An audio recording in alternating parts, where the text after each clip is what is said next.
So cardio, even within the world of cardio, it becomes this either or rather than both and, because for the longest time, back in the 70s, when cardio and aerobics became popular, it very much was about running, maybe even starting doing some aerobics classes to where, hey, we're getting our heart rate up, but sustaining our heart rate for long periods of time, which is what typically happens when one goes out for a jog or a walk or a run or a ride.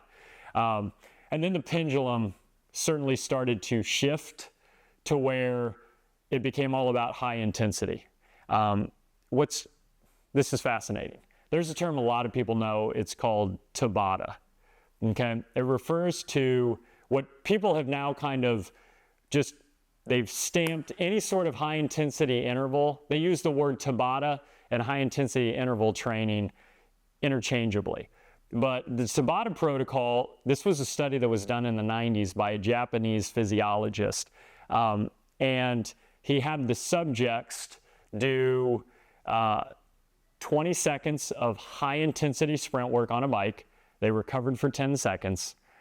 And they repeated that for a total of 8 rounds. So 4 minutes of work. They pitted that against people only doing that lower level, that lower intensity cardiovascular training for as many days a week, but for far longer duration. And the results, I would have to say, were mind-blowing, because even today we're still talking about Tabata intervals.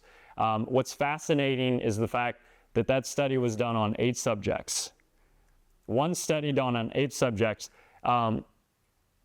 The subjects actually that did the high intensity intervals actually did 1 day of lower intensity work as well, which we don't care to mention.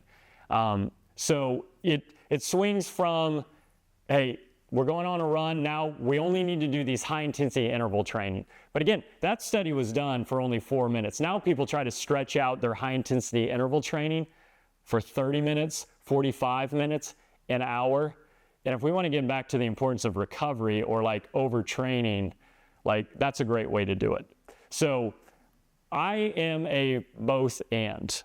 For years, I can now say decades, I have coached the importance of training in every single phase, stage, zone, however you want to use, whatever term you want to use, because I think it's all important.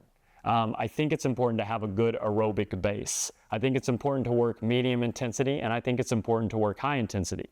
But I think the majority of your work ultimately needs to be the base and then building on top of that, rather than thinking every workout I do has to be high intensity interval training, because that's just not true.